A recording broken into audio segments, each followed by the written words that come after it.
Wait a minute, what am I doing? Two men and a what? Two friends from film school, one who graduated, one who did, and they decided to make a podcast. Okay, this has never been done before, right? Okay. This is Matthew and Harrison's Two Men in a Movie. It's not what it sounds like. I've never even seen the video, and I know it's I've never seen it, but I've just been doing like a skinny bee toilet to you, Mr. Beast. Oh, okay. That's how I greet them, and they get like really upset. And when they say, "That's not what you like," I'm like, "For real? No cap, dude. I have Riz." And they get like really upset. And you know what? Our kids are right to call it Pokemans. It's so much fun. It's so much fun to make kids angry by just saying they're like things wrong. You should try it. You work at a college campus, though. You could just next time a kid comes up, be like, skinny bee toilet to you, Mr. Beast. No. It's so much fun. I'm good, thanks. It's so much fun, dude.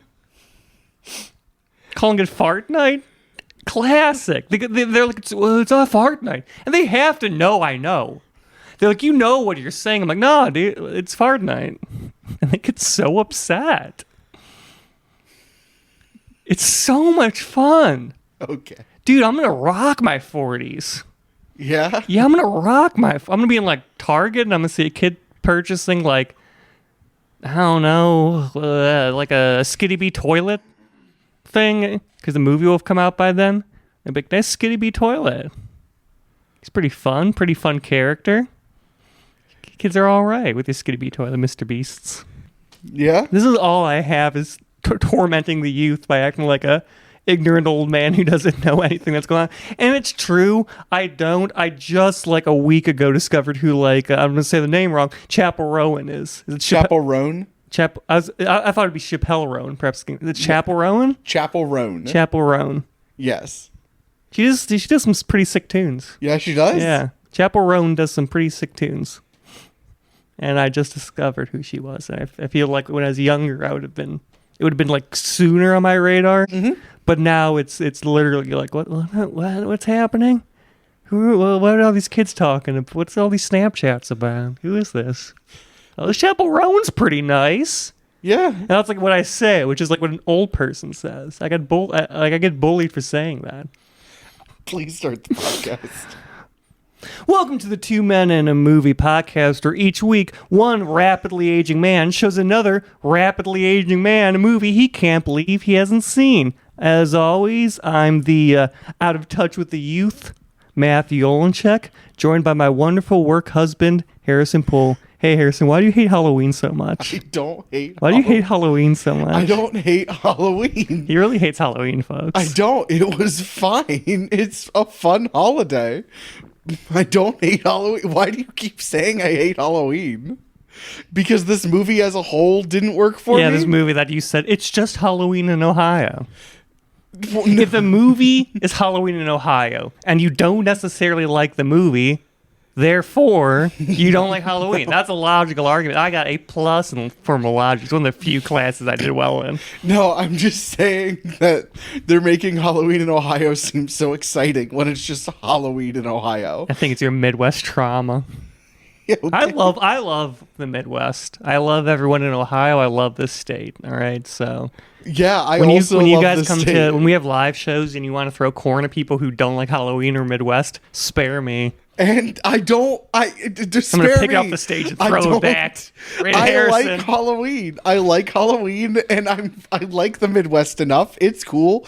I'm happy enough to live here, but like, this movie was fine.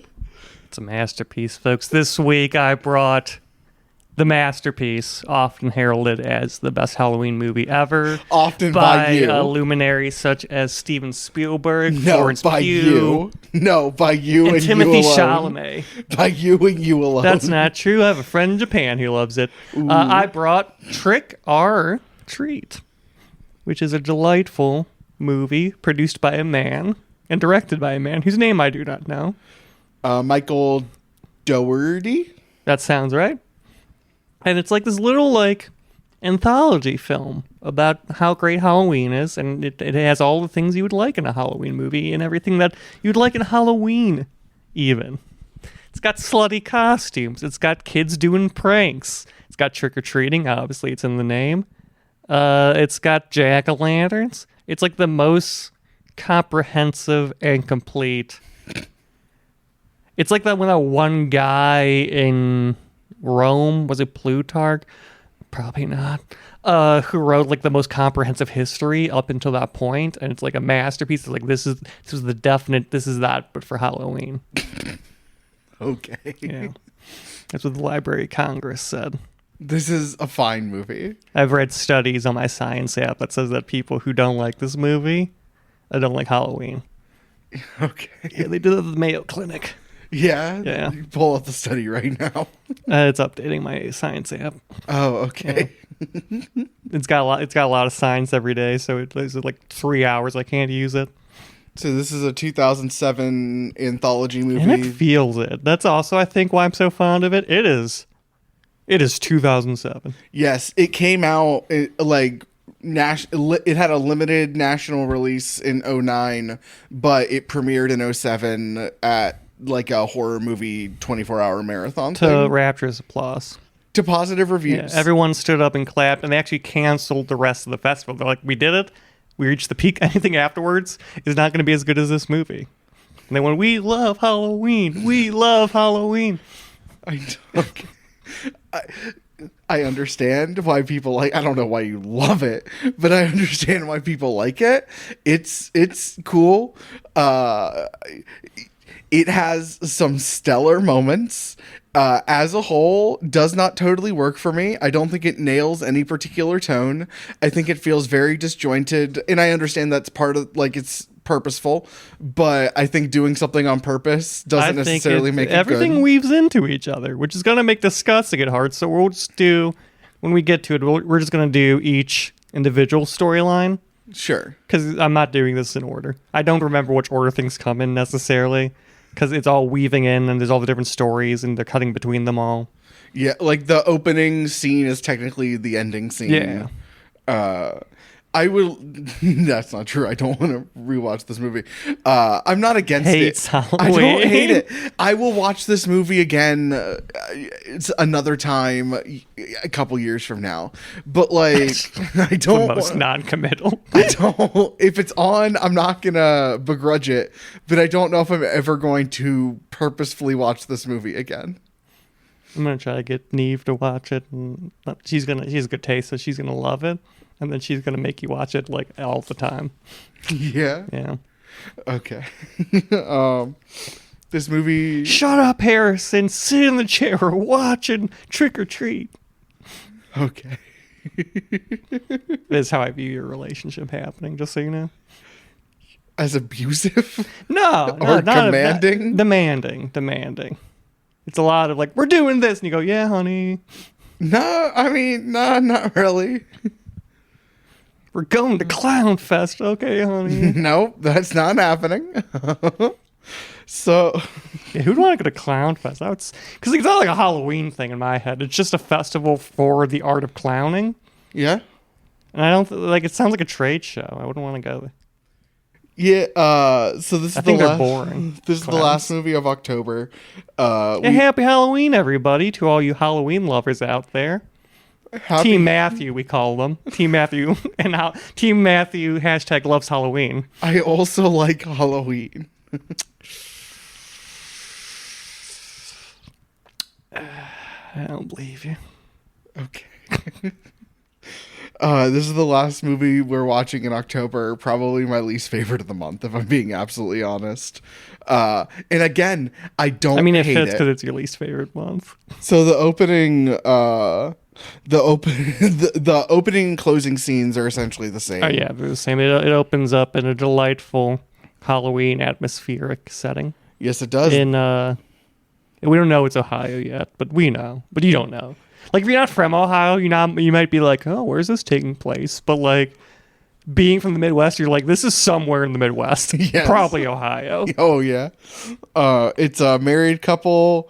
They just came back from a party of some sort. The lady is dressed. The wife. The wife is dressed up as a robot, and the husband is dressed up as something. Like a knight. Yeah, I'm gonna say that. Yeah, I don't. That's the one thing because she doesn't like Halloween. She doesn't like Halloween. He does, but she has like the way better costume. Yeah, Like her costume looks like it took work to put in. Did he make it? I don't. Did he spend all his time in her costume? Like, oh, I hope she likes Halloween this year, and then just forget about his own. But if he made it, then why didn't he make matching costumes? He's not the smartest guy. Like, I understand you don't have to have matching costumes as a couple. Yeah. Like, you're your own you individual. should, and if you don't, you're probably not that deeply in love. You're but- your own individual person. I'm just saying it's one of the fun. It's one of the dumb coupley things that are actually kind of fun. Yeah, no, it's like it's also so low effort. Yeah. Like truly, if you're a couple and you don't have costumes that are at least related, I'm like, what's up with that? Like, are you one of you better be super passionate about your thing, Oh yeah. and like and so you're like, I want to do this, and they don't really want to do this because they're like supporting of it, but they're not really into it. But like, if you don't have, I'm gonna say it. I'm gonna come out. This is an official stance of the podcast, which we should get a list going. We should have like a list on a website of like our things I've said are official stances. If you don't have couples costumes on Halloween's, you don't love each other. I don't believe that. It's official stance of the podcast. I don't believe that. I do think it's weird not to. It is weird. It is weird. Yeah, It's low effort. It's yeah. It's so low effort. It's also low stakes. Like, It's low stakes, low. It's like buying flowers is riskier because you might get one she doesn't like or he doesn't like, yeah. or they might go bad really quick because the grocery store put them out super late, and you're like shopping at Acme, which is a terrible place to buy flowers, but that's what you're doing. This is like just get a costume that vaguely looks like, like same genre. You can even do. One of you could be Bluey, one of you could be Blues from Blue's Clues. That works for both dogs from children's shows. Honestly, that would be a fun. It's fun to constantly have to explain that for the entire night. That would still be fun. I tell you my Halloween costume. What? I'm going to a party. I'm getting like little shitty cat ears. You have told Yeah, this. probably on the podcast. Yes, Probably you last did. episode. I don't. You did last episode. I don't remember if I kept it in. It's the shirt that says think of me as like a black cat or something. Mm-hmm. It's gonna be fun. So it's a married couple. The I dude, like costumes you have to explain. the husband is real into Halloween, And and Falcon. yeah, and the wife really isn't. She doesn't super care about tradition. Quick aside, this movie's rated R. I think it's just because of the tits, right? That pushes it over to R. I think it's a couple F-bombs. It's nudity. The F-bombs. And I don't know where the level of violence like. Because I don't feel like the lands. violence goes past PG-13. Then again, I've never been super good at being like, what's PG-13? What's R? No. Mostly it's like, oh, it's violent and nudity? R. Yeah. But like, it isn't a super violent, gory movie. Yeah, but anyways. No. No, she's not really into tradition. She blows out the jack-o'-lantern candle He's like, oh, that's before Halloween. Gotta be careful. Gotta be careful, you know? She's like, it's Tradition. Halloween, not Hanukkah. It's a And- great line. Yeah. And she blows out the candle and then starts cleaning up. And we see from a field of view some heavy breathing, like someone's watching them. Also, literally insane. Like, this is the one thing. She is literally crazy because he's like, I'll do it tomorrow. She's like, no, you're just going to sleep till noon and play video games. Why are you taking down your Halloween decorations in the middle of the night? Yeah. That's a crazy person thing I to do. agree. Like, not even forget the whole respecting Halloween, lest naughty fortunes befall you. It's just like a nutty thing to do. Why are you tearing down your yard in the middle of the night? There's oh my God, I forget what song. There's a Taylor Swift lyric that's like, we'll keep our Christmas tree up till January. And I'm like, doesn't fucking everyone? Yeah, Like, everyone does. I don't take mine down until my birthday, which is a bit excessive, but I view that as the end of Christmas. sure. But It is like if you're It's like, oh, not- Christmas is over, and you went down the middle of like a December night, like at like 11 p.m. and started deflating your inflatables. Everyone's like, what the fuck's wrong with them? if I see Halloween decorations all up until like mid-November, I'm like I'm not weirded out by it. Yeah. Right around Thanksgiving is where I'm like, okay, like do your thing, celebrate all you want, but like we're an entirely different We're holiday. an entirely different holiday. Time to change. Can you watch fucking Christmas Before Halloween? What's that called? What's the movie? Nightmare Before Christmas. Yeah. You got to keep them separate. Yeah. The holiday congregation loves segregation. You got to keep them separate. Otherwise, Jack Skellington, man, is going to go through a door. He's going to be confused. He's like, I thought this was Thanksgiving, but clearly my visage all around. Don't do that to that poor man. So, He used to fuck a corpse. He's going through a lot. So the husband goes inside to sleep and watch porn. Well, he goes inside to watch porn. I think he just falls asleep.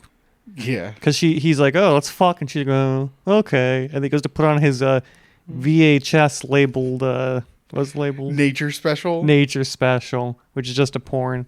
Which is like, I feel like it's antiquated even for 2007. Good for him. It's just weird. It's a weird... Maybe he has an emotional attachment to this one video. That like, came out when he was like 7? Maybe 10?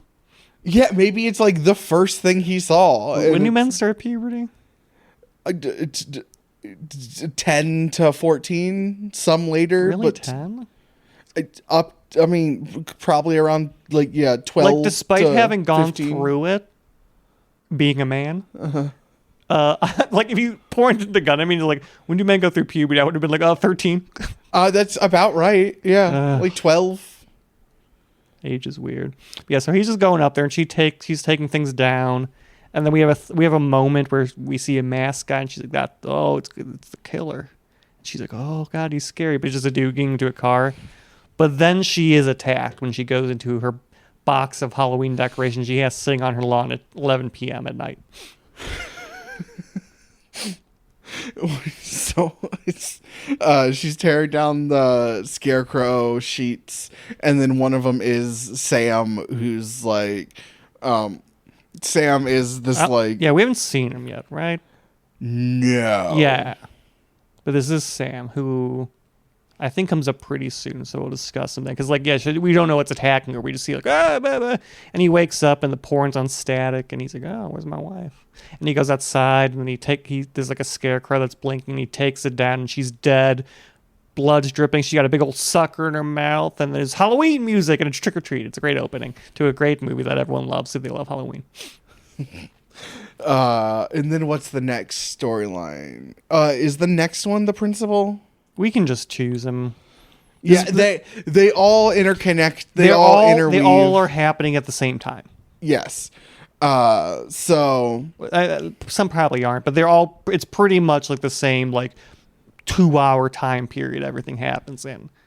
All over the same night. Yeah. Except for the bus crash, which takes place. Is this a flashback? Yeah, it's a flashback. Which technically also takes place over this night. Yeah. Because Halloween. The kids are zombies. Yeah.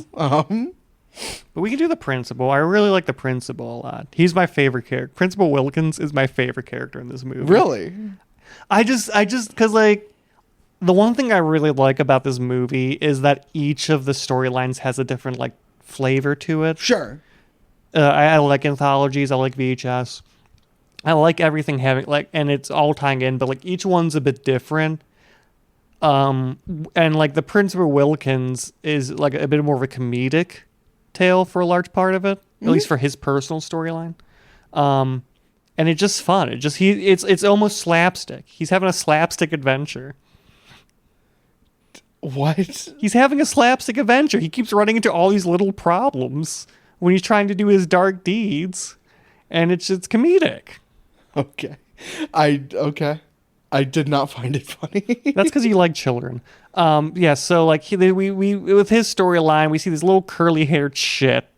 This little fat fucker walking around, She's knocking. 9. Knocking. You know what? I don't respect. He's a piece of shit. He's knocking down He's knocking down jack-o'-lanterns that someone put up to celebrate Halloween. Yes, he's being a shitty, let's say, 10-year-old piece of shit. Look, I often being way too dramatic about this. I often get some people say I don't like Halloween because I want to go do Halloween stuff with them. I don't like scary stuff. I'm not a big scary guy. I don't like really scary horror. I don't like haunted houses. I think we talked about that in Fright Night. But I do love like Boo at the Zoo Halloween. I like a nice, not super scary Halloween where it's like jack-o'-lanterns, there's candy, and there's like, ooh, it's a ghost or a Frankenstein. I love that shit. Sure. And so there's this beautiful town, because we see a newscast where they're talking about how this town takes Halloween pretty seriously. And it's just like a fun, everything's decorated, there's jack-o'-lanterns, people put work into. It's a wonderful, like if I was in this town, I'd be thrilled. I'm like, look at this wonderful town full of Halloween spirit. And this little fucking curly-haired shit is just knocking them off. I do not tolerate delinquency on Halloween. I hate this kid. He deserves what he gets. No, he doesn't. He's a piece of shit. You know what? You think he's gonna get better when he grows up? No, he's gonna be knocking off fence posts. His wife. He's gonna grow up into an abuser. I read a study on my science app that kids who break jack-o'-lanterns are more likely to become abusive in relationships. No, but really, I think this kid's gonna grow up to be a piece of shit.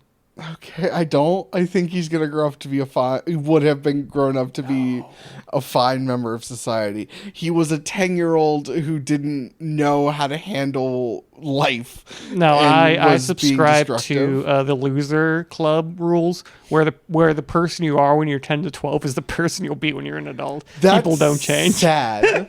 People don't change. Really sad.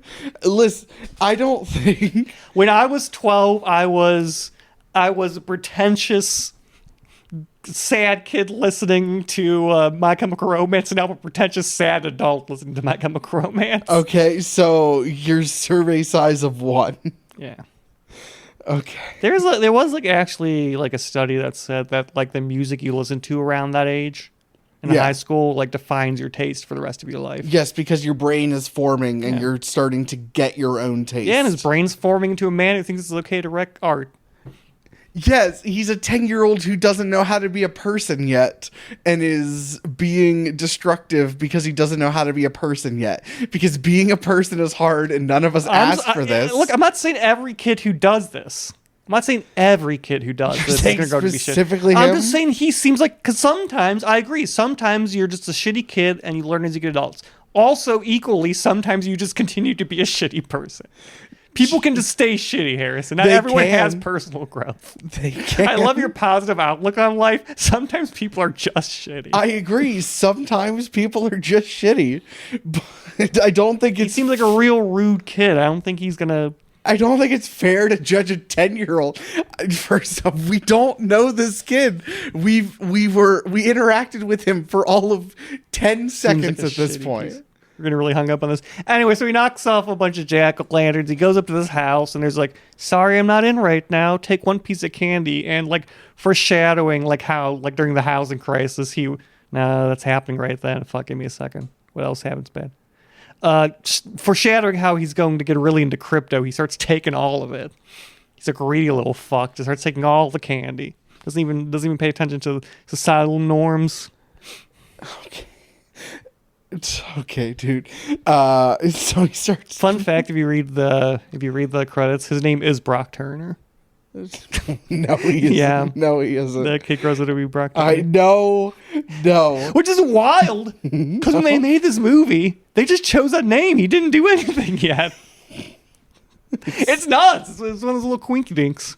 Jesus. It's like when you see a movie where 9/11 happens, you're like, oh. What the hell? They hit the towers in this movie? Wow, foreshadowing. And The Simpsons knew. Okay. But yeah, so he's taking the candy. He's like, greedily shoving to his bag like a little fucking pig he is. Hate this kid. And then we hear, hey, what you doing? And it's Principal Wilkins. He's a nice, clean-looking man in a 50s. He looks like a 50s father, right? That's the best way to describe him, is like 50s father. Sure. Like he's just wearing his suit. He has his hair kind of styled in like I work in an office kind of way. He's like a principal. Yeah, he's a high school principal. Yeah, he looks like, is it high school? In Wikipedia it was. Yeah. Because everyone seems to know him. Even like the younger kids. Maybe they have older siblings. I was an only child growing up. I didn't think about it. But he's like, hey, what are you doing? He's You like, forgot siblings existed? I have to. If I start to unpack the idea of siblings, I'll have a mental breakdown. Sorry. But so we have like, he's like, what are you doing, Balio? And he goes up and he sits down with him. And he's like, it's okay. No one's going to kill you over taking one piece of candy. And then they're talking and he's like working a jack-o'-lantern. He's kind of telling him about like, you got to take these stuff seriously. Halloween's, people, all these things were made to protect us. And now we just kind of forgotten about them. And that's when this kid starts like projectile vomiting, like a lot. Like blood and bile. Yeah, blood, bile, and chocolate, I think. Yeah. Sure. By default, chocolate. Yeah. But But he's like, there's and his chocolate everywhere. He's like, you have to remember one of the traditions, always check your candy. And he vomits and like they just like passes out on the guy. And he's like, oh god. That's where I feel a little slapstick coming because he's trying to be like all menacing, and it's just like he's trying to like creepy. Ooh, check your candy. But this guy is just like projectile vomiting, and so he's just like kind of distracting from it. Sure. Okay. And then he has a lot of trouble dragging him into the house. And he's like, oh, God. And then he hears a knock on the door. He's like, fuck, in a minute. He goes out and there's all the kids and they scream, like, wow, great costume, Principal Wilkins. And he gives them all candy. And this one kid, like, kind of knows what's up because he sees that there's, like, the blood being dragged in. He goes, happy Halloween. And then he's, like, taking it out to the back to bury it in a big hole where I think it shows that there's other people in the hole. Yes, because he's a serial killer. Yeah, he's a serial killer. And then so he's like doing this, and it's causing him trouble. And then he's like, Dad! And his kid in the window is like, what? Stop waking everyone up! He's like, go watch Charlie Brown. He's like, Charlie Brown's, and what does he call him, like an idiot or something? An asshole. He's like, watch your language. He's like, I'll be right in. He's like, all right, cool. And so he's trying to like bury this body secretly, but his kid's screaming. And then the dog next door is barking. He's like, oh fuck! And so he like gets he cuts off one of the fingers and throws it to the kid. And he's like, oh, thank God that's taken care of.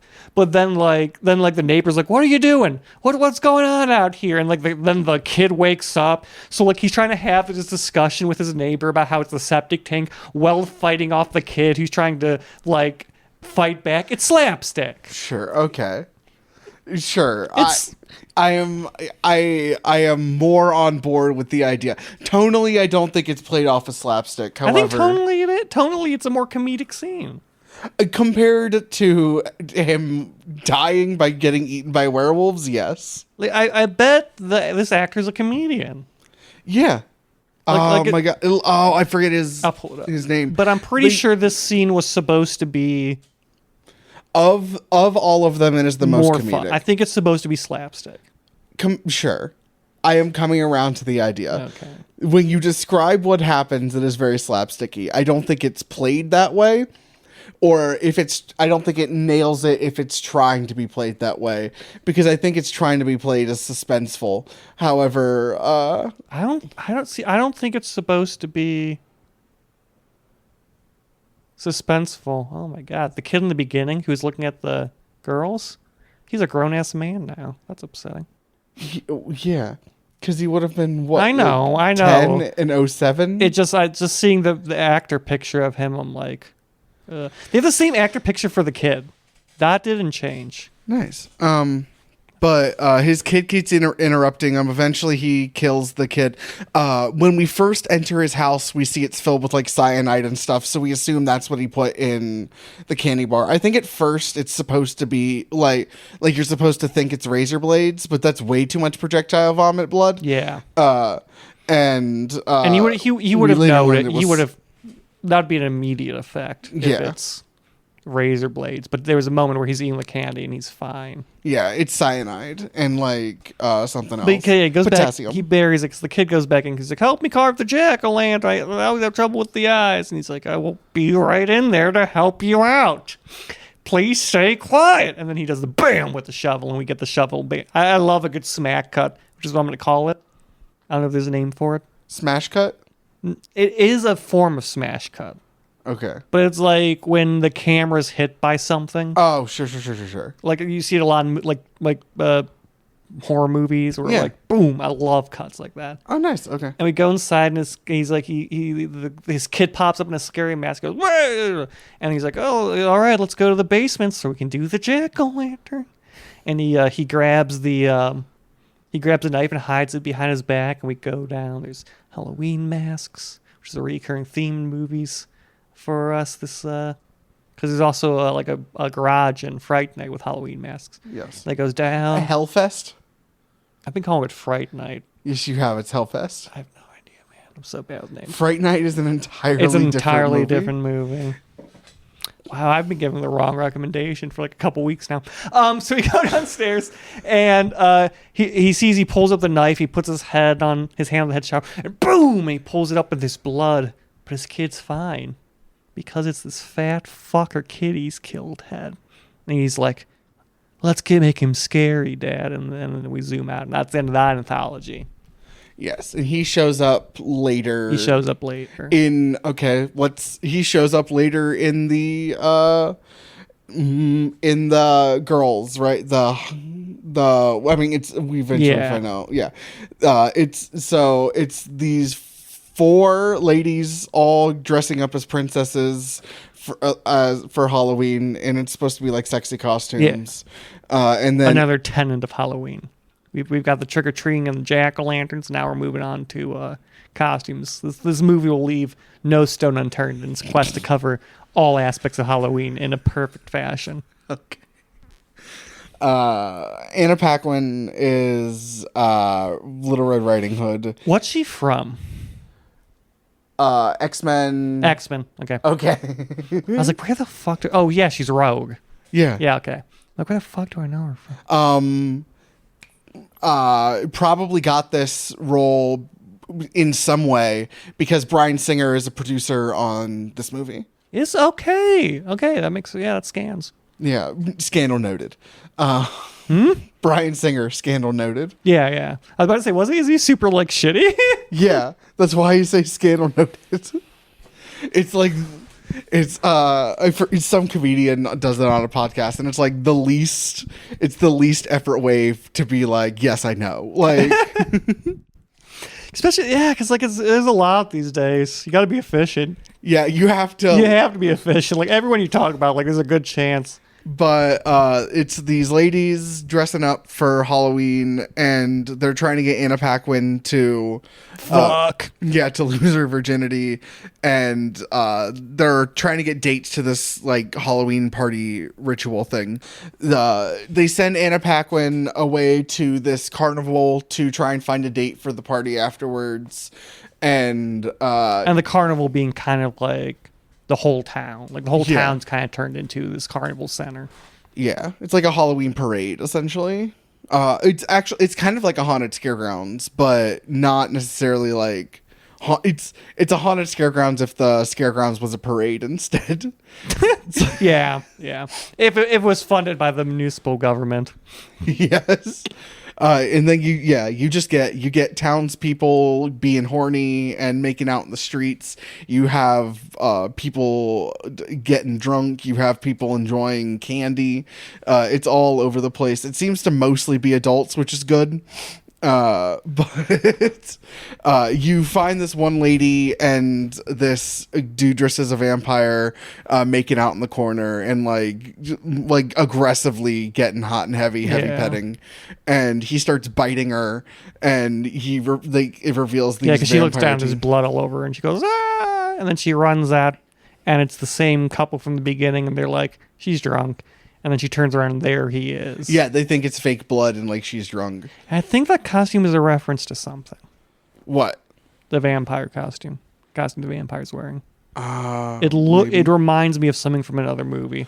I could not tell you off the top of my head. The kid staring across the street is Halloween, and the mask is very reminiscent of Scream.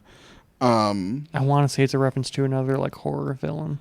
I could not tell you. Vaguely, it reminded me of Phantom of the Opera, ever so vaguely. But like, you're probably right. It probably is a reference to something.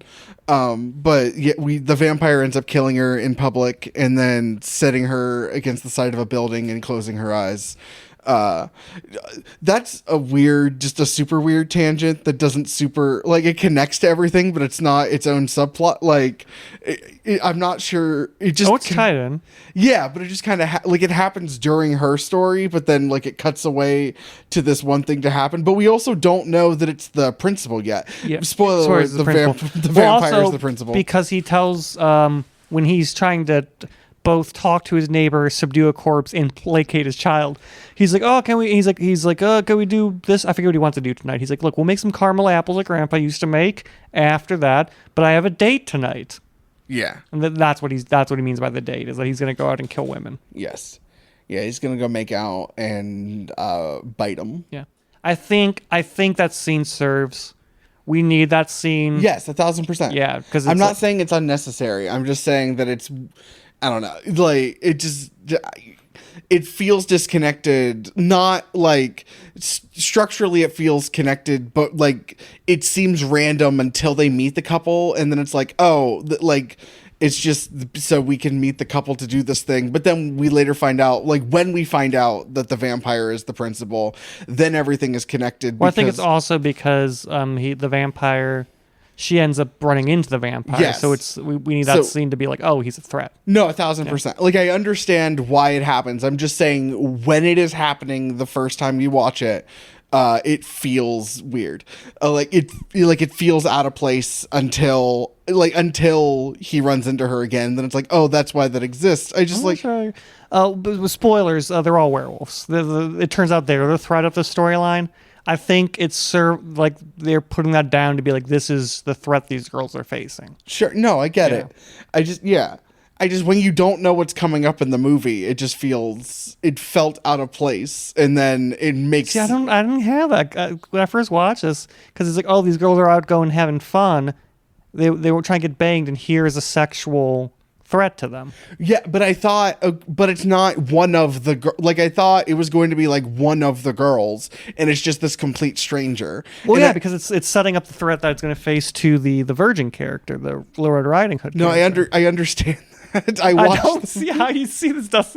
I think it connects fine. Yes, having now watched the complete picture, I'm just saying when I was watching it, I was confused as to who this person was.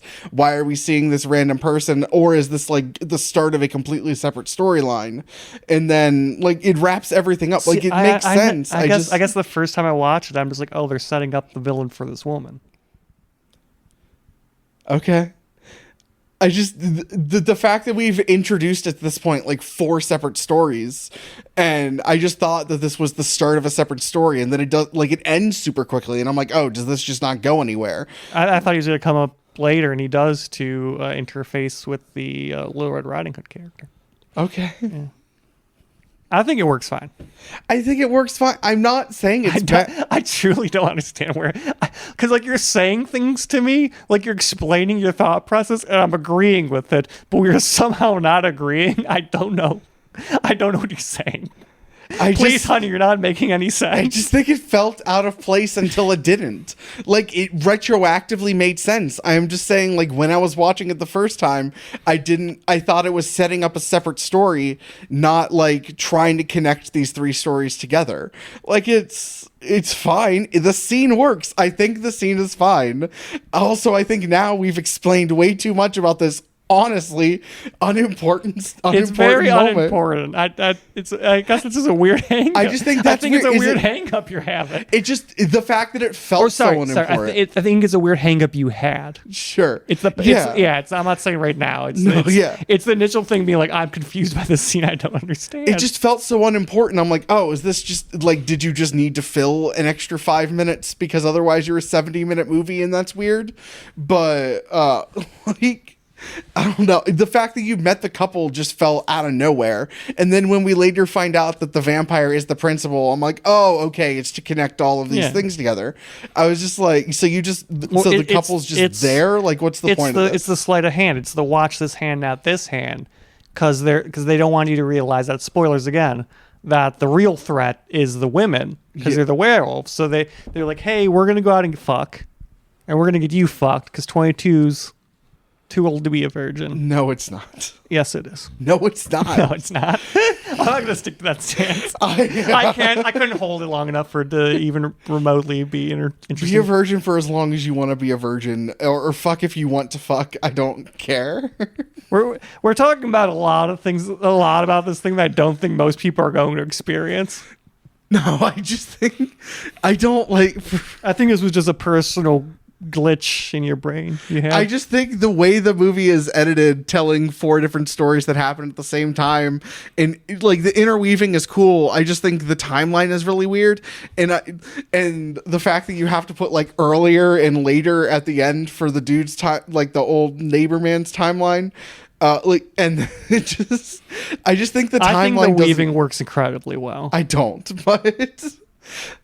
That's not true. I think the weaving works incredibly well.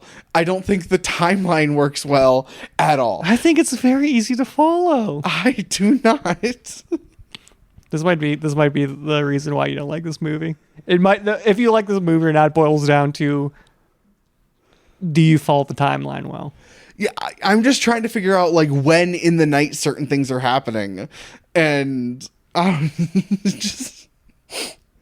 I don't know. I just don't think the timeline worked for me. But moving on. I could tell you right now when everything happens. I don't care. I don't love this movie. It's because it's the quarry. Uh-huh.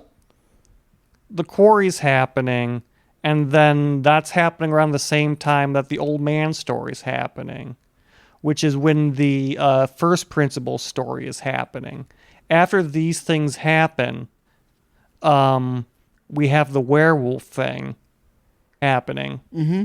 And then following that, we have the final scene of the old man. And then the couple. Okay.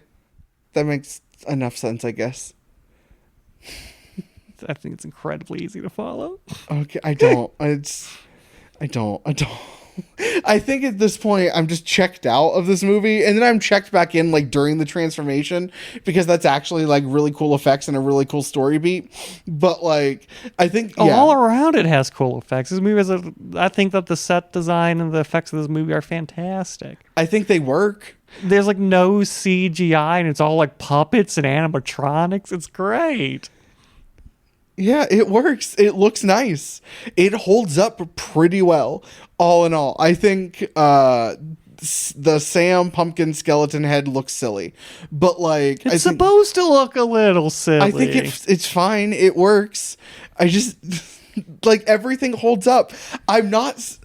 This movie fundamentally works enough. Then you should have gave it a 5 out of 10. I'm checked out for most of it. Oh God, he hates Halloween. I don't hate Halloween. It just doesn't do anything to keep me engaged in what's going on. So they're werewolves, and there's a ritual, and she fucks the man while eating the man, and she's like, "Sorry, glaze over the entire. Sorry, this is my first time." Jesus, are we missing anything in that storyline? Well, because we found out that they're all like. They're the sisters. The one Cinderella character is his sister. Yes, and this is where they tries to hook her up with the hideous man, yeah. even though he just looks like a dude. And they're he's dressed as a giant baby. No, I understand. But I think if he was in another costume, yeah, he's not a great looking guy, but he's not a terrible looking guy. It's the giant baby that really. No, that's unsettling. But they're all they're in the woods having a little party with people, and they're all kind of she's expressing concern. She's gonna be okay. She's always been like the run to the litter, which is a great foreshadowing. And then we see that she's walking around trying to find someone, and everyone's kissing or weird. And then that's when she interacts with the vampire when she's walking, and the vampire gets her. And then we cut to the ritual scene where like her body falls out of a tree. And they're like, oh my God. And it's the principal wrapped up in her cloak. Yeah, and the sister's like, what did he do to you? Because she's bleeding from the neck. And she's like, he bit me. And she's like, I was playing hard to get, like you said. Yeah, and then he bit me. And so we have a fantastic werewolf transformation. Yes, scene. Truly rules. Like skin splitting to fur, like animatronic puppets. They like peel off their arms, like Which is like in a lot of traditional folklore how it works. Mm-hmm. Like we see like first sprouting out of things in today's media, but like it used to just be like, yeah, you just take off your skin and there's a werewolf underneath. It's nuts. No, it looks great. Marilyn Manson's playing. Yes. Oh my God. What he's doing a cover. Oh my God. What cover is he doing? Some of them want to abuse you. Some of them want to be abused. Oh my God. I forget what song that is off the top of my head. Yeah. Hey, I'll get it. It's been for nights like these. Anyway, not the point. But Marilyn Isn't Manson. it in the fucking X-Men movies? Maybe. Dun, dun, dun, dun, dun, dun. It's in the second. It's literally the song in the second X-Men movie with the second Quicksilver scene. Oh, okay. But it's gonna bother me the entire thing. That's fine. Because they do the slow-mo scenes. In the first one, it's time in a bottle. Yes.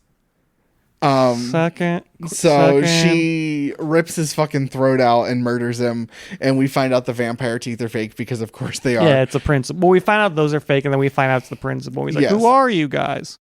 Sweet dreams. Oh my God! Yeah, sweet dreams are made of these. How did I not? Yeah, that's on us. Yeah, That was bad. That looks bad. Cut that out. That looks bad. I'm for gonna us. leave it. I'm gonna leave it in because it makes us seem human. Woof. Right, you're right. 'Cause up until this point, we've seen too much like immortal gods on Mount Olympus dictating our opinions. We need a little humanity, and we need some flaws.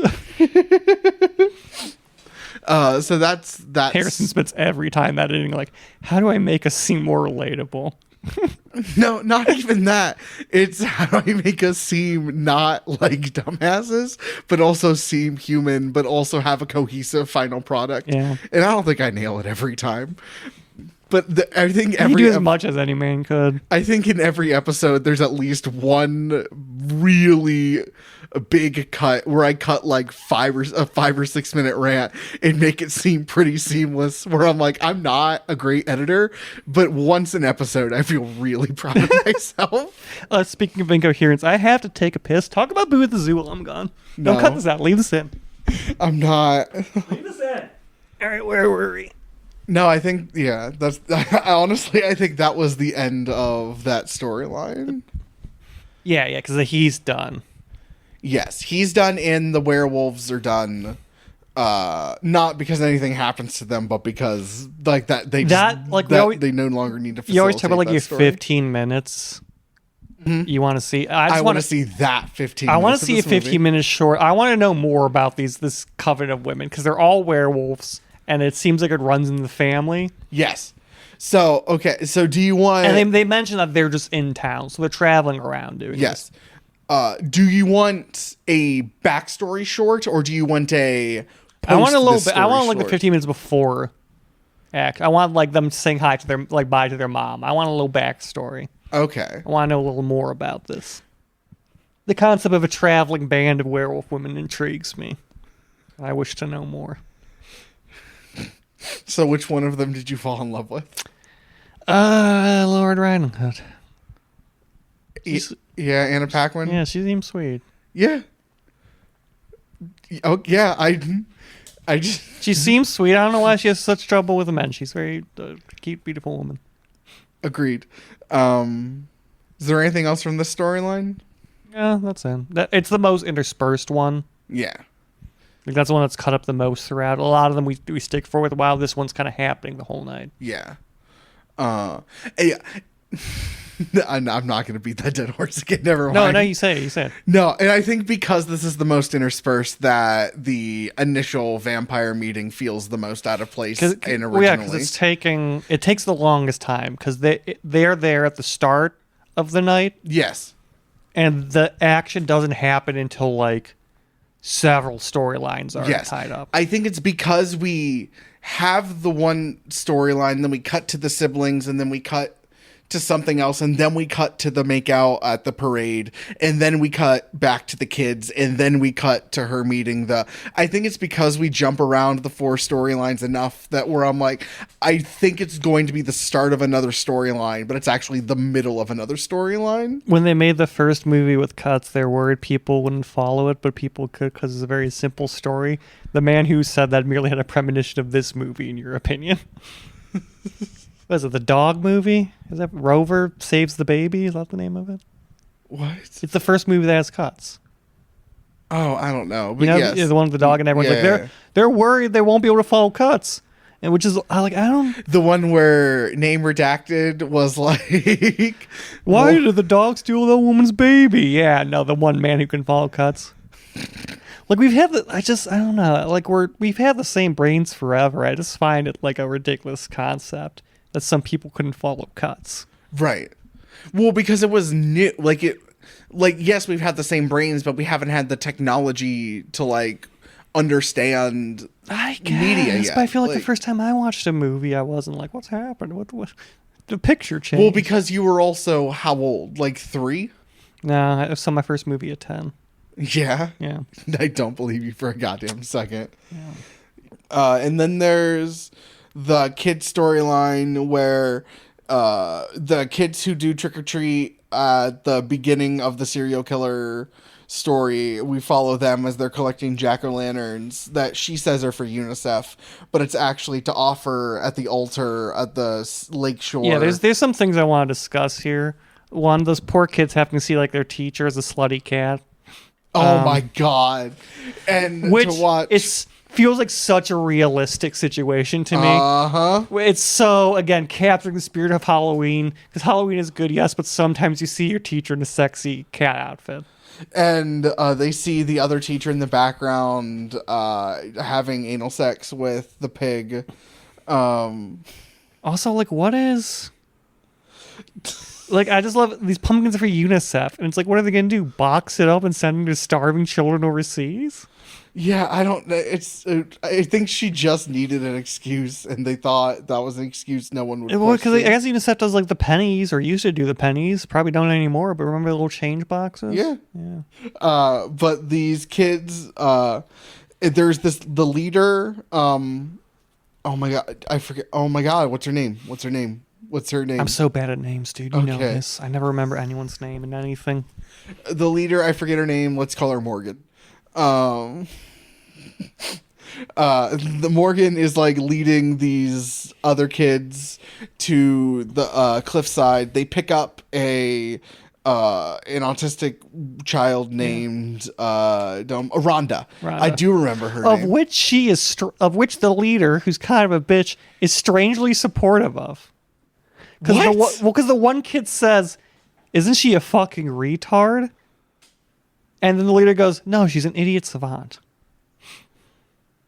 Okay, but she also hates that the Schrader, who she has a crush on. Yeah, is no, I'm not bonding with saying. her. I'm not She's saying. not I'm not saying she's supportive of supportive. I'm not saying she's supportive. I said she was strangely supportive of her. in that one Yeah, single she's moment. strangely supportive because she hates this woman so much. She just does not like this person. She doesn't like that her crush is nice to her. She just wants to like. Her whole plan is to bully this woman. But in this moment, she's like, no, she's not retarded. She's an idiot savant. I also just think it's because you like I think I don't know. We were at a point now where that word was. I mean, it's never gone out In of vogue. 2007, you could 100% call someone retarded and no one would call you on it. I think people would start calling you on it because when was it officially changed to intellectually disabled? 12, I think, 2012. Yeah, 5 years. But like we were at the beginning of the Obama presidency, we had hope and change, and racism ended. No, I'm not saying that. But he was a marker, and I feel like around that time is when like the youths, not necessarily the teens. But 2007 was still like, because we're 5 years away. We're still like prime Bush era. No, Oh fuck! I was thinking of a second term. We're 2 years. No, you could look. I'm saying this I'm not saying you couldn't. I'm just saying I don't. I think that was the time where people were starting to, the young children were starting to call other young children had out. different. This might just be us growing up in different areas and different circles. Well, I have an intellectually disabled uncle, so Yeah. like I would often call people out. Yeah. And friends would often call people out. Like, it's just, I don't. Yeah, this might just have to deal. As a shitty kid in 2007 who was like on something awful and terrible forums on the internet, you could 100%. It was still prime. That was still prime. Like oh, you're fucking gay. Too. It was still. Yeah, gay. I remember. I don't remember No, using that just it. kind I of don't remember changed amongst the using it, but- youth. Like, you still do your bigots. I'm not saying it went away, but like I feel like around like 2010, 11, like it started to rapidly fade away as like. Yeah, well, I think it's the influx of YouTube and the introduction of other culture. Like, you have a worldwide culture now. And so the children were starting to watch people from other cultures, and it was becoming more accepting. Sense. That makes sense. Because I distinctly remember like everyone being like, "Hey, big gay," and then like, "Oh yeah, the lesbian couple's fucking in the bathroom. That's why there's a line of women outside, and that's okay." You also have Glee. Glee. It was Glee. It was 100% Glee. It was 100. It was 100% Glee, wasn't it? Yeah. Which, listen, I have a lot of issues with that show. I mean, the it whole did a couple of good like things. the whole like timeline's weird because we still have like a ton of like homophobia. Obviously, I'm not saying it's gone, but like the rapid level of acceptance change to the point that I woke up one morning and said, "Oh, I guess they make gay marriage legal." I thought it was gonna be like a thing. For the longest time, I thought like it was going to be like a big, not like it was a big thing, but like it was gonna be climatic in a way. It was gonna be like a big kind of like everyone's fighting over, and then we're like everyone's paying attention to like the court case where it happens, you know, and gay marriage is legal. And I just woke up to an executive order. I was like, oh, okay. I was a junior in a high school and a church school. It was a big deal in my world. I was living in an apartment as a college student, and I woke up and went, oh, hey, and everyone was like happy, but we're all like, I thought it would be like a bigger moment that it'd be on television when it happened. Now, I was witnessing a lot of bigotry amongst amongst people my age and older. I was being taught a lot of bigotry. Yeah. Not me. I was raised Catholic, and we don't have any bigots. Get out. No, I'm not going to let you. I'm not even going to let you pretend to do that. Don't make a little stinker face. No, fuck you. We're very accepting in the Catholic Church. No, you're not. Not even kind of. I know you've met the Catholics that work against state. Yeah. Yeah. Yeah. Yeah, you're right. Yeah, so they pick up this kid and they go down to this quarry and we have a flashback scene. And I like a good hometown spooky story. But it's talking about how there used to be this bus, or there used to be these kids who were very disturbed. Yeah, which I think, they use the word disturbed, and they have them all in chains and stuff. Maybe they were like hyper violent. I think they were. Like, but the way the kid was talking just seems like he had like severe autism. I think it's because I just think they were like hyper violent. I think it's like that point where it's not necessarily that they're like they have a violent disorder, like just disorders that do make you like violent. You're just at a point where you will react violently to things because you're kind of like lacking the framework of understanding your actions. Sure. So they weren't necessarily like, oh, this person has killer disease. Sure, they were just okay. But yeah, like when you're driving, it also was like years ago. So it's like the 50s this was happening. 30 years ago, so like the 70s. 70s. Almost the 80s. Almost, yeah. But it's like, I guess it's the older style of Halloween costume that got me. Because the really old, creepy Halloween costumes, they used to have. Yeah. Where they're dressing up kids like, this is legitimately horrifying. Yeah, so it's back then, so they're more likely to put kids in chains because it was the 70s. But it was something where, like, nowadays you'd probably just restrain them in a more humane way because you're driving them on a bus and you can't let them get off where they're sitting because they don't have great impulse control. Yeah. So they she says disturbed kids. They probably are just like severely, like kids that need like a lot of like oversight and care. But the parents won't have that. They say, you know what? This sucks. I hate my kid. Came out wrong. We're gonna pay this bus driver off. And so he goes to like send the kids off into the quarry. I assume this is. I'm not sure what the actual plan was. I don't know, because I thought he was gonna drive them all off a cliff and like take himself with them. But I think he's gonna put like a brick on the driver's thing. Yeah. There's some plan to get rid of these children in the quarry, but his fatal mistake was being nice to these children and giving them candy. Because he decides to give them all some last candy as he checks on their chains. And then the one kid who's been freaking out the whole time because he's counted the houses. And he's like, oh, we're not going the right way. And then realized they're not going the right way because they're in a rock quarry. Was like, I gotta go home. And he drives the bus off. He gets out of his restraints. Yes. That's why you need foot restraints too. What? That's why you also need foot restraints. Oh, okay. Yeah. Okay. When being bound, you should have foot restraints or you can run away. Yes. Yeah. They're all dressed as they all are dressed in like paper masks. One just has like a bag over his head. One's like a clown. One's a vampire. Like they're all like different, like essentially universal monsters. Yeah, one is 100%. Every time I see it, I think of the Danger Days Draculoids. Yes, it's the eyebrows. That's the exact image I had in my head, and I couldn't name where I thought it was from.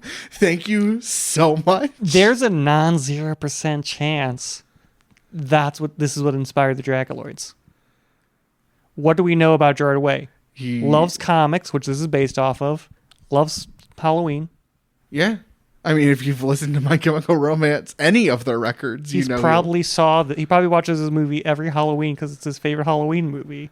And he said that's a good design for the Draculoids. Okay. But, and they're like, she's like, well, they don't know what happened to the bus driver, but he gets out. We see him get out. Yeah. And she's like, we're going to put a pumpkin down for each one who died. Well, he gets out, and then there's like the bubbling, and a hand comes out, right? No, it's just the mask. Oh, it's just the mask? I thought, okay. Then what happened? Like, does he just live life? Like, does he not go back to town? Because I thought he got dragged under. He's the guy, the bus driver's the old man. You're right. And also we see the scar in the younger one. He has the same scar. You're right. Yes, and that's why the kids are after him. Okay. Yeah, I think I subconsciously understood that. I don't know. Yeah, he's the bus driver. Which is why I was thinking as well. I was like, no one knows what happened to them. Which is how the story... Yeah, I think that's the thing that bugs me. Is I think I got that he was the bus driver, but then I'm like, how the fuck does no one... Like, what? It is like the way a story would develop, which I get. That is how the kids would frame it, and no one knows what happened to him. But they do know. Like, he just goes back to town. Like, it happened in the town they lived in. Yeah, but he becomes a recluse. Like, that's like the adults probably know, but as a story, kids tell each other. Okay, fair. Okay. Though I do see that someone. So I was looking up. Someone was like, "That's something I realized on my second viewing is that they're the same person." There's this on r/horror by I Hate Children. I'm loving this guy already. I've considered Trick or Treat the most perfect and archetypical Halloween horror movie, and in another thread, someone calls it the Pulp Fiction of Halloween. And so... But it's not... It's pretty up there. It's not... But yeah, so then they put out the pumpkins. And they have to do and then they go down this creaky elevator, so they send down... Yes. The three, popular... the leaders. The older children. They go down first, and then they send the Rhonda and the pirate kid. I forget his name. The kid who reminds me of what's his name from the Goonies. Yes, he does. And so they go down, and then they pull a mean trick where they start chasing her. Yeah, because they're going down. They hear screams. Yeah, and then she goes by, and then there's a bunch of monsters bah, bah, bah, bah, bah. And then she comes back, and the pirate kid's dead. She's and then she falls and hits their head, and oh, fuck. Yeah. And she's like, it's just a joke. It's just a joke. Yeah, I'm because so she sorry." comes to, and the one Starts like sobbing into Schrader's the guy chest. the guy she has a crush on, who's been like relatively nice to her. Yeah. Yeah, like has been like a shitty preteen, but like Yeah. a kind of shitty preteen. You kind of get the feeling that he didn't think she would react this badly to Correct. it. Yeah, the goal was to scare her, not to hurt her. Yeah. And then when he realized that it went too far, he tries to talk the leader. He's like, "We're done." Reagan, is that the name we agreed I on? think it's, we agree with Morgan. However, I do think the name's Reagan. I think you just stumble into it by not thinking on it. Okay, cool. So It's a good name for women. You don't see too often. yeah. Yeah, no, it's a good Terrible name. president. Great name for a woman. Yes, agreed on both accounts. Oh yeah, and Schrader is like, Reagan, we're done. Like, can you not see? Yeah, we went too far. We're done. And then Reagan gets bitchy and is like annoyed, like fine, like Yeah. but also moody. And then she goes back to try and clean up.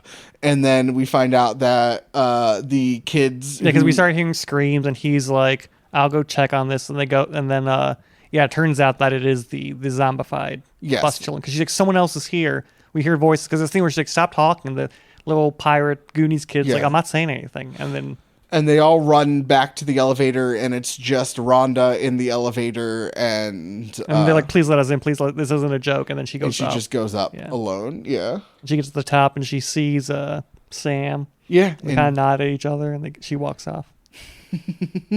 Sam's just living his best life. Yeah. Truly the most escapable horror villain of all time, which I like about him conceptually. Yes, the only people Sam attacks or kills is the bus driver who he has a vendetta against, and the woman who breaks Halloween tradition. Was also because Sam isn't one of the kids on the bus. Yeah, he was. No. Yeah, because who was the kid that he was in the picture? No, he wasn't. I almost guarantee you he was. No, he's a Halloween spirit. That's why he's made out of pumpkin. Okay, keep going. Because, they're all zombified. Keep because really, I'm gonna keep operating on the assumption that he's on the picture. The only people he attacks are people who are like really disrespectful towards the holiday. So as long as you're not a psychopath who like puts up your Halloween decorations at 11 at night, and you give kids that come to your door candy, and you're not a piece of shit, you're fine. Because like the reason he goes after the old man is because he's a piece of shit who. Yes. Okay. Yes, he is. He is? Yes. Let me zoom in on this photo. Keep vamping. Let me zoom in on this photo. He's not in the bus. He's in the photo. But he's not in the bus. So it's just his friends got killed? No, I think it's just a spooky he was there thing, because he's a spirit of Halloween. No, he's a kid in a mask. Like, very obviously a kid in a mask. Where's Sam? Sam is the skeleton. Because in the movie, they focus up on the skeleton. And then Sam is the skeleton pumpkin. That's Sam. I don't think that's Sam. I almost can guarantee you that's Sam. You know what? I'm going to hard cut. We're going to take a pause and do some research. So do you want to explain what we found, and I'll interject? So we looked at, there's like a comic series that goes along with this movie. It's like a whole universe. And a short film made in the 90s. And in the comics, in the 1600s Ireland, we see Sam. And Yes. Sam also shows up in the West. Yes, and in the photo, there are 8 children, but only 7 show up. And one of the children is wearing a skeleton mask, which is kind of the skeleton pumpkin, what Sam I'm is. less attached, though. I'm not saying that is him. It's the height. I feel like it's too tall. Because then when we see Sam in the past, he's also like tiny. Yeah. I think it's a possibility that Sam was there for the events of the bus crash, though, because he's anything Halloween, he's there. Yes, he's there in anything Halloween, and he seems to just be a Halloween spirit. Oh, he's Sam Hammond, or whatever, however you say it. Sam Hamm. Sam Hamm, yeah, that's where Sam comes from. He's the eternal protector of Halloween. So this wasn't either both of us were wrong and both of us were correct. Also, both of us are wrong because we do not have a definitive answer other than he seems to be eternal, but he also was in the picture. Yeah. But I do think I was correct. He doesn't have a personal vendetta. I think why he attacks him is because we see that he like scares away the children trying to get candy. He goes to eat the candy, hates Because he the breaks candy. Halloween tradition. Yeah, and that's why later Sam is watching him with somewhat of approval when he's actually giving out the candy. Yes, and he also like he's at the cliff with the kids and he like passes them when they meet him on the port. Like Yeah. Yeah. These things are likely connected. Yes. So, and then the kids from the bus crash are zombies now. They meet him on the front. Oh, wait. We haven't even gotten to Mr. Krieg's. No. We're still... Well, that's the end of the kid. We're the end of the trick-or-treaters. She goes up the elevator. Rhonda and Sam pass each other. And they like give a knowing nod as if they both recognize each other and then just go about their lives. She's very knowledgeable about Halloween. So. Yes. She knows he is Samhain or like All Hallows Eve. Yeah, because she made like 2,500. That's a real number.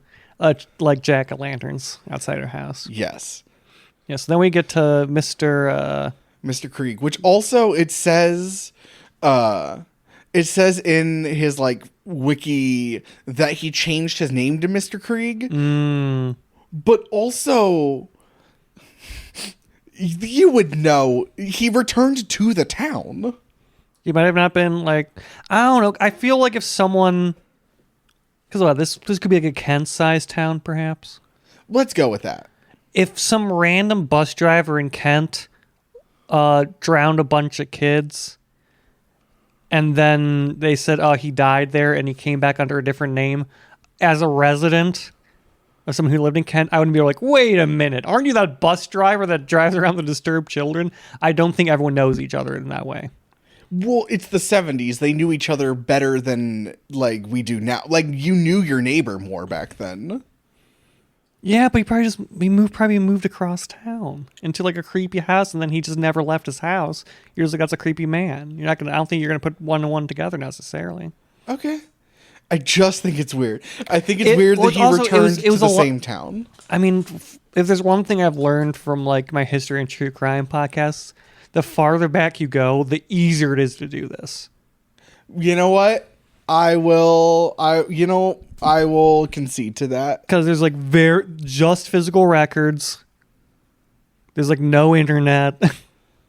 A lot of that was just by like mouth to mouth or like newspaper or television. Yeah. So unless like a reporter got a whiff of this, just the weird guy that lives in the house that barely leaves. So Mr. Krieg is the last story. Also probably the most straightforward. Yeah. It's and Mr. Krieg is the neighbor of the principal who like interrupts him. Yeah. And so it starts off with them taking the candy, or does it start off with what the hell is going on outside? It starts with the trick-or-treaters coming to his door. Yep, you're right. And he's like a recluse, and they come to his door, and he gives them. Well, they get scared off. Yeah, they run away and because he dressed candy. he dressed up his dog as a monster. And and he steals their candy, and then his dog starts freaking out and barking on the like what's going on outside. And that's when he goes out and he has the whole like, keep your weird kid out of my lawn. Yes, and it's like, yo, it's oh my god, what was the phrase? It smells like a dead horse or something. Yeah, it smells like dead horse. And the dog is eating the finger, and he's saying like, have you taken your shit yet? We're going inside and we're going to bed. Because he's already tried watching television, but it's all Halloween, which he hates. Yes. And everything that shows up on the screen is kind of a reference to something that's happened so far in the movie. Yes. and there's like bumps in the house, and something comes through the doggy door, and the dog starts freaking out, but we don't super see anything of what's going on. He turns on the light, it bursts, and we see Sam just dart across the front hallway. The dog squeals, and we never see it again, so we just assume Sam killed the dog. He goes up to his bedroom and he turns on the light.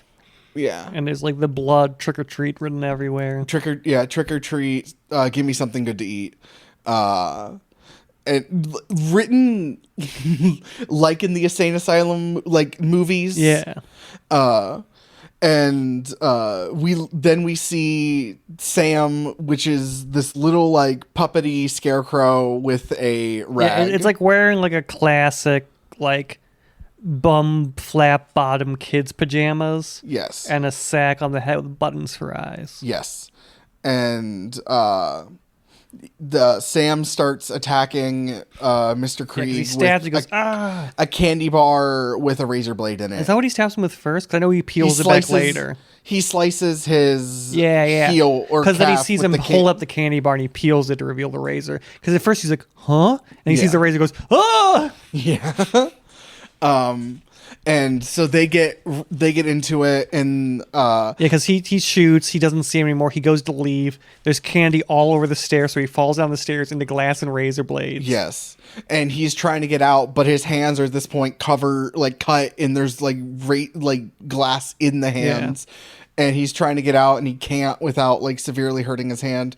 And in the principal, when he's after he's buried the child, and he does at one point he does seem to say, help me, and he goes, yes, screw you. Yes, which we see in the principal's thing, and then we see from the outside him get attacked. Now we're seeing it from the inside.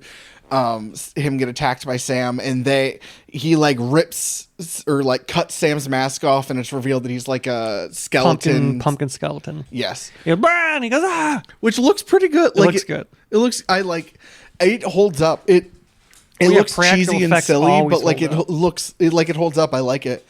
And then he gets the shotgun and just blasts him.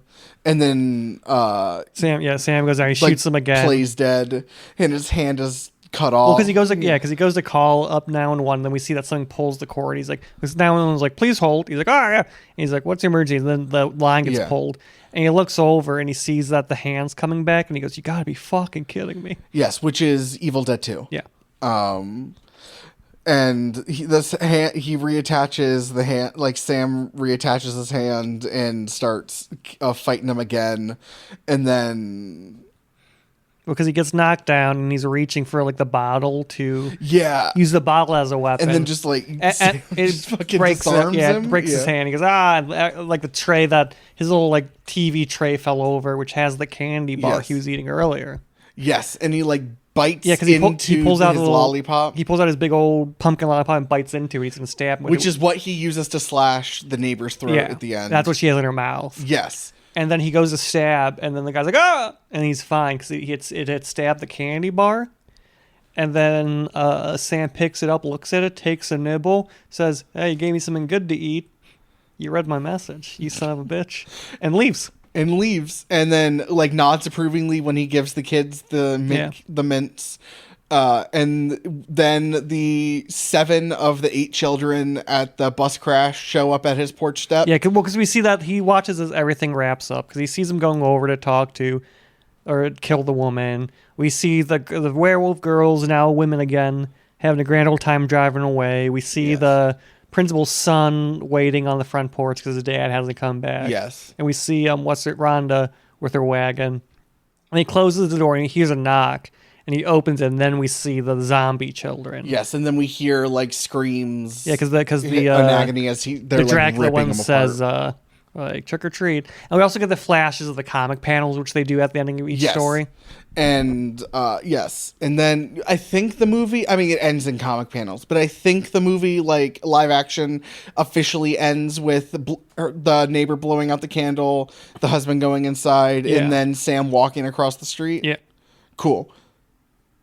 And that's all 4 stories? Yeah, that's every story. Cool. And yeah, and then the beginning is the end. Like it's all one circle collect overnight. Not collected, connected overnight. Yeah, and that is Trick or Treat. A wonderful movie. It's fine. I feel like you need to give it a second rewatch. You know what? I will. Because there's some points in here where like you'd miss things. I think on a second rewatch, knowing those things, you'll be able to appreciate the movie. Maybe. Yeah. I will rewatch. I don't think outside of like the movie works really well in moments, and I think as a whole, just it didn't keep me engaged. And I think like I wasn't like on my phone, but I was disconnected through like a lot of this movie. So it's very possible that I missed a bunch just because it like I think it's a great anthology movie. Okay. Yeah. Do you like VHS? I've never seen VHS. We were going to watch VHS. We're gonna watch VHS. And if you don't like that movie, I'm going to chalk this up to you don't like anthology horror movies. I don't, yeah. Which might be the thing. That might be it. Yeah. I haven't seen a lot of anthology horror. Although VHS is, but it's not as there's really no connection between the individual stories. I don't mind that at all. Like let's just put all of them as there's like 25-minute short films. There's an overarching, but like a theme. There's an overarching VHS. They're all these people watching VHS tapes. Yeah. Is the idea. Okay. So there's like the big story, and then all these stories are just in the bigger story. So are they're films within the overarching film? Yeah, in the first VHS, they like, I forget why, they're like breaking to a home or something. In the basement, they find a bunch of VHSs, and so they started watching them. Oh, cool. In the home or when they steal them? Oh, okay. So they just stay in the home they broke into? Well, because it's one person watching them. The other people are trying to, like, I think, steal something. Oh, okay, cool. Yeah, I'm down. I have seen Creepshow. I liked Creepshow. This is just Creepshow in Ohio. This is a movie that I recommend to like literally everyone this time of year. I'm like, you gotta watch Trick or Treat. Sure. I will say, have you seen any of Dougherty's other movies? No. Okay. Maybe. Actually, I don't know. Krampus and the Godzilla. Krampus has been on my list. Which Godzilla? 2019. So whichever one that is. Did he do Shin Godzilla? Nah. Keep talking. No, because Krampus has been on my list because I like a good holiday movie, and I was such a big fan of this one. I'm like, Krampus has to be good. I just haven't gotten around to seeing it. It's not. Krampus is not good. I've seen it. I watched it last year. Did not like it at all. It was just so boring. But you also didn't like this movie. This movie's better than Krampus. I think they're all great. It's so boring. King of Monsters. He directed King of Monsters and he co-wrote Godzilla v Kong. Oh no, I haven't seen the big budget ones. I like the smaller ones. But yeah. Yeah, this movie is better than Krampus. I've not seen any of the large budget Godzilla movies, like the new ones. I only like the ones that come out of Japan, personally. Okay. I mean, sure. Like Shin Godzilla and the Godzilla Zero. Godzilla 1? Godzilla -1. -1, yeah. That was real good. I have been told so many times. It's literally on my watch list, on my to be watch list on Netflix. Now it's going to be on this one. It was already on the list at one point. Or you had mentioned it. I might have mentioned it. I didn't write it down. Oh, okay, cool. Add it to the list. I think all of the effects are solid. I think the werewolf storyline is pretty good. I think structurally, I think it works the best. I think the principal storyline is fine. I don't care about the kids line that much. It's not that I don't like it. I just don't care. And I didn't care about the neighbor really that much. And I don't know. It's so tragic to learn that you would be killed by Sam due to your great distaste. But I like Halloween. I like Halloween and I follow traditions, but I don't know. I checked out of most of this movie and I didn't dislike it. That's not true. I didn't hate it. I just didn't like it. It's a fantastic film. It's fine. I am so happy you got more mileage out of this than I did. Because, like, I'm always a bit weird with how I do my ratings. I'm not, if I guess I'm like a 10 out of 10, I'm not necessarily saying it's the best movie possible. Right. No, I'm saying it's the best movie possible for what it is what I'm saying. Okay. I'm not saying it's the best objective movie, but if I'm giving a movie like a 10 out of 10, it has done everything that this movie could have done well. Okay. See, nah, I don't even... So I like, this is a 10 out of... It's set out to be a movie about Halloween in Ohio, and it did a fan-fucking-tastic job of it. Sure, my rankings are just personal enjoyment. I would change nothing because I think this movie. I don't know if I would change anything about this movie. I don't know. I wouldn't make this movie, but like... Yeah, tell me how you do better. Tell me how this movie can be improved. I don't know, dude. You're in the court of Halloween right now. If you can give me a case on how you would change this movie, you would like it better, you may yet walk. But otherwise, you just hate Halloween. Because if there's nothing that can be improved in this movie, you just don't like Halloween. That's not true. I can like Halloween and not like this movie. This movie is not Halloween. This movie's Halloween. No, it is not. It is so Halloween. It is not the holiday of Halloween. It is a movie.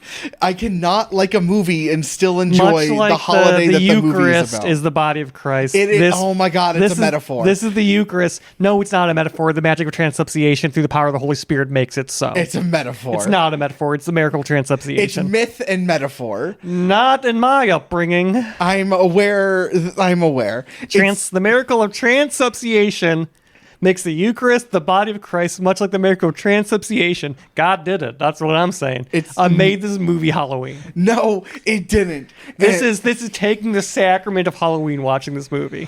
I'm done. Do you have any final thoughts? I think that this is the best Halloween movie ever made. It's the purest form of Halloween. It truly captures the entire holiday into a divinely inspired package of which you can have with wine, perhaps some boo juice instead. I am very happy that you love this movie. I wish that I shared your sentiment. I am so glad that you got way more mileage out of this than I did. That's not true. I am glad you got all of this mileage out of it. I wish that I got as much mileage out of it as you did. It just doesn't work for me. I was writing I will rewatch it you know what? Let's do this again next year. And honestly, if we want to make Trick or Treat our annual Halloween thing, it already is mine. If I were to make a Kevin Smith movie, that's who I'd get to direct this movie I'm thinking of, where it's about you finding the magic of Halloween. The opening scene would be you not liking this movie. And then the audience will understand that you need to find the magic of Halloween in your heart. All right. Cute. I'm done. Can we do socials? Yeah, so if you want to reach out to us and I don't know, maybe write a letter to Harrison pleading with him to love Halloween as much as we all do and, extol its virtues, you can send your manifesto to twomenmoviepodcast@gmail.com. If you want to reach out to us on Instagram, where we're mostly posting right now, like updates when episodes come out, but we'll get other stuff up there too. Two Men Movie Podcast on Instagram. You can find me personally if you want to get into a little community of Halloween stands, the Club Matthew, as we like to call it on the podcast. Midwest_magician.com, because I love the Midwest and I love Halloween. We are Two Men and a Movie podcast on YouTube. Yeah. We don't have video. We're just doing audio. Matthew really wants us to do video, and I have no desire to do video. I think it's a nice to have just a pure audio thing. But he doesn't. Yeah, because right now he is wearing a shirt that says Halloween is the Satan's is Satan's holiday. And should I'm be not. banned. I'm wearing a shirt that says Hellvan. He's wearing a which is shirt a horror movie that I helped shoot. He's I was wearing a a shirt. cinematographer on this movie. It has Ted Cruz holding a sign, and it says Halloween's bad. And there's an arrow pointing to this, and it says, "My name is Harrison Poole, and I agree with this man and his opinion." No, it's a wild shirt. It's a shirt that says Hellvan. It's a wild shirt. Hell has no Hell has no cruise control. You know what? Watch Hellvan. We should watch Hell with Heath Rich. Hellvan. Okay. Yes, let's do that next year. It's gonna be for so real. bad. I've never seen it. It's bad. It's not good. I own the DVD and I've never seen it. You own the DVD? Perfect. Yeah. I stole it from KSUIF. Hell yeah. It's bad. It's like bad. There's a great article in the Kent Stater when it came out talking about all the haunted stories on campus, which was interesting. I remember reading that because I was in college when it came out. It's bad. It's not good. I should also say I borrowed it from KSUIF and then they got entirely new presidential management, and I asked if they wanted it back and they didn't care. So I just kept it. I stole it, but everything's above board. We'll do Hell at Heathridge. We'll do Hellvan. Trick or treat again. Yeah, we'll do Trick or Treat again. We should plan next year's. I don't even know if we'll do Guestober. We'll figure it out. We'll do something spooky. Yeah, hell yeah. You can find me at harrisonpoole.com. That's POOLEDOT.com. harrisonpoole.com on Instagram and TikTok. Thank you so much to Tristan Hostetter for doing our theme music. Thank you guys for listening. I appreciate you very much. Tell your friends. Tell your family. Absolutely. Tell trick-or-treaters. Please. Along with the candy you give kids, give them a little QR code you made yourself. Link to our Spotify. All right. Kids love Spotify these days. All right. Thank you so much for listening. Happy Halloween. Happy. I hope, because this comes out right before. This comes out the 28th. I hope you have a wonderful Halloween. I hope your costumes are scary or slutty. Those are the only two ideals they can, or both. Scary, slutty if you want. Whatever you want. I hope you had some good candy. I hope you had some good fun. And we'll see you in November. With a serious man. Yeah. As we approach Squanto's birthday. Yes. Thank you so much. And happy Halloween. And so long and good night. Kisses. This is Matthew and Harrison's Two Men in a Movie. It's not what it sounds like.